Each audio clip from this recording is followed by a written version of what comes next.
Fala pessoal, sejam todos bem-vindos a mais uma aula.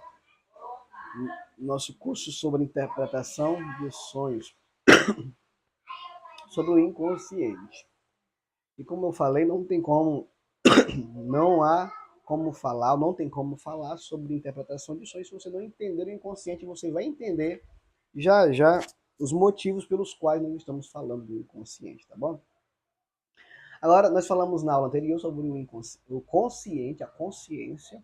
Agora, o pré-consciente, aquela parte pequena, mas submersa ali do iceberg, tá bom? Além do consciente e do inconsciente, existe o sistema pré-consciente, que é a instância responsável por fazer uma mediação entre os conteúdos localizados no plano da consciência e da inconsciência, né? Foi o que nós falamos, viu? Não sei se você entendeu. O consciente é o que eu conheço, que eu estou consciente do que estou vendo aqui e agora. O inconsciente é o insondável, que eu não consigo alcançar, lembrar. E o pré-consciente é até onde minha mente consegue alcançar. Freud demilitou que o pré-consciente está diretamente ligado ao consciente. Trata-se de uma parte inconsciente que se manifesta no âmbito da consciência. As memórias que são de fácil acesso, olha só, as memórias que são de fácil acesso.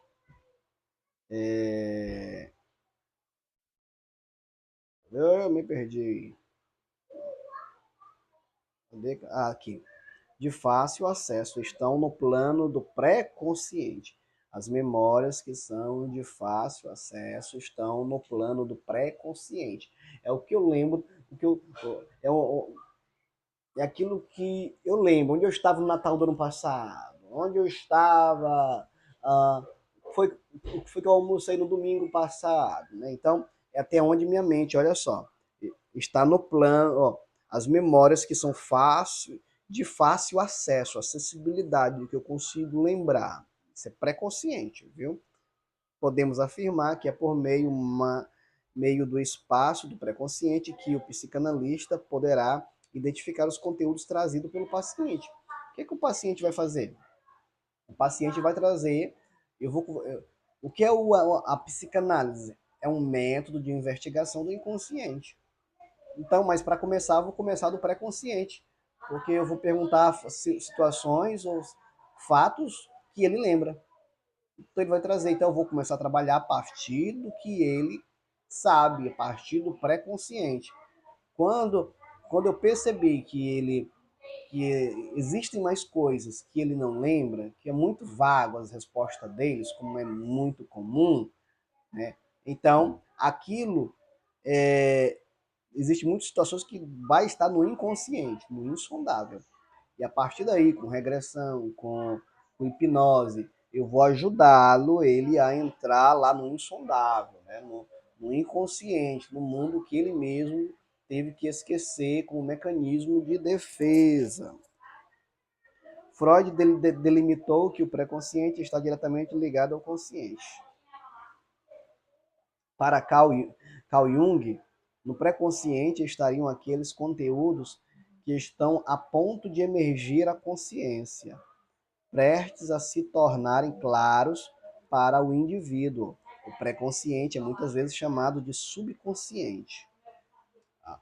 Para a psicologia é o subconsciente, o pré-consciente. Mas é importante destacar que Freud não utiliza o termo subconsciente.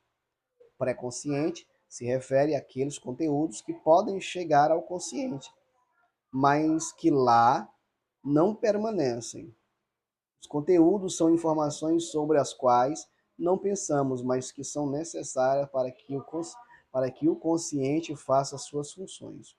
Nosso cérebro, nosso endereço, o segundo nome, nome dos amigos, telefone, olha só, quero repetir isso aqui. Os conteúdos são informações sobre os quais não pensamos, mas que são necessários para que o consciente faça suas funções. Nosso endereço, nosso segundo nome, nome dos amigos, telefones e assim por diante. É importante lembrar ainda que, apesar de se chamar pré-consciente, esse nível mental pertence ao inconsciente. Podemos pensar no pré-consciente como algo que fica entre o iceberg e o consciente, filtrando as informações que passarão de um nível ao outro, né? Então, quero ressaltar novamente, né? O que Freud quer dizer? Quer dizer que também foi só para gerar uma espécie de divisão, né, de consciência e de inconsciência, né? Por exemplo, o pré-consciente também tá nas profundezas, tá submersa também e faz parte do inconsciente. Mas por que que não é totalmente nem é inconsciente, também não é consciente?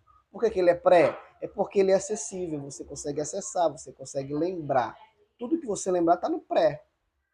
Porque não é nem inconsciente, podia ser pré-inconsciente também, mas é pré-consciente porque você consegue acessar. Né? Então, o importante também é trazer para a consciência para se tornar mais nítido, porque quando você só consegue vencer, superar e enfrentar se você torná-lo, colocá-lo dentro da consciência, para criar um sistema de enfrentamento. É importante lembrar ainda que, apesar de se chamar pré-consciente, esse nível mental aqui, você consegue se lembrar de um fato de sua infância, de quando você esteve machucado de forma física. Exemplo, caiu de uma bicicleta, ralou o joelho, quebrou um osso. Então, este poderia ser exemplo de um fato que está no nível pré-consciente, até você trazer a consciência. Eu lembro. Então, tá lá. Eu posso não lembrar, mas quando você toca no assunto, eu vou lá e lembro no meu pré-consciente. E eu vou dissecando esses fatos até trazer para minha consciência, que de fato aquilo existiu. Ao contrário de tudo isso é o inconsciente. O sistema inconsciente, que é o insondável, vamos falar agora, é constituído por conteúdos recalcados que foram barrados ao sistema pré-consciente em função do recalque. O recalque, aí sim, o que pode falar? Pessoas, aí entra a interpretação de sonhos, né? Aí entra a questão dos sonhos. De repente, uma pessoa frígida sexualmente, ela é recalcada devido a um abuso. Uma pessoa que. Outra pessoa recalcada também é aquela pessoa que não fala, que os pais sempre proibiram delas falarem, né? Cala a boca, menino. Que se meter em conversa de adulto? Cala a boca, menino. Cala a boca, menino. Cala a boca. Não fala, só fala merda. Só fala porcaria, rapaz. Só fala isso. Tu, quando tu abre a boca, só sai bosta daí. Não sai com nada de bom. Então ela foi recalcada. E aí, quando chega na fase adulta, ela não sabe por que ela é tímida. Quando chega na fase adulta, ela não sabe por que ela é introspecta. Quando chega na fase adulta, muitas coisas ela não entende tudo isso pelo recalque. As características fundamentais do inconsciente definem-se pelos conteúdos das pulsões e dos desejos. Todas as nossas memórias e experiências do passado são registradas pelo inconsciente. É no sistema inconsciente que estão localizadas as lembranças reprimidas decorrentes de traumas sofridos ao longo da vida. Olha só, é no sistema inconsciente que estão localizadas as lembranças reprimidas decorrentes de traumas sofridos ao longo da vida. Esta lógica, o inconsciente, pode ser definido, então, como o conjunto de processos psíquicos misteriosos para nós mesmos. Nele estariam explicados os nossos atos falhos, né? Nossos esquecimentos, nossos sonhos e até mesmo paixões. O que são atos falhos? Atos falhos, por exemplo, é um pensamento, na verdade, você chama alguém pelo nome, por exemplo, tem o meu filho aqui, o Elias, ou até mesmo um amigo, né? Um amigo, o nome dele é Elias, um amigo, e eu chamo ele de José. É porque inconscientemente eu estaria pensando no José, ou um recalque, ou sobretudo querendo muito encontrar ou ter um acerto com o José. Também um ato falho também muito perigoso é a pessoa estar com uma. Aí a pessoa fala que foi sem querer, não, que é um ato falho. Sim, de fato é o efeito Chaves, né? Foi sem querer, querendo. Você estar com o namorado e chamar o namorado pelo nome do ex. E vice-versa. E isso é chamado na psicanálise de o ato falho, né? A produção disse que acabou, mas vamos dar continuidade ainda, mais alguns minutinhos, para finalizar aqui a questão do inconsciente. Enfim, nele estariam, assim, uma explicação, no entanto, sem acesso para nós mesmos. Desejos ou memórias reprimidas, emoções banidas do nosso consciente por serem dolorosas ou de difícil controle se encontram no inconsciente, quase sem acesso para a razão.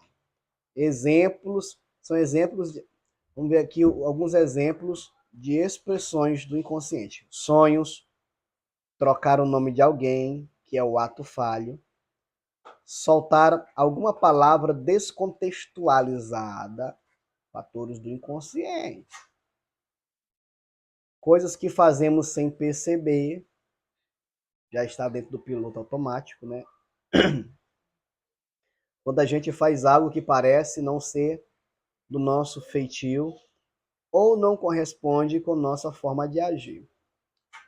Então, os atos falhos sempre vão estar dentro da programação do nosso inconsciente. Nossa mente visa sempre aguardar no inconsciente traumas angustiantes. Por isso, afasta do consciente qualquer conteúdo que leve a uma dor profunda, que coloque em risco a vida da pessoa. Esses conteúdos, no entanto, não podem ser mantidos super reprimidos, não se expressar por aquelas já citadas.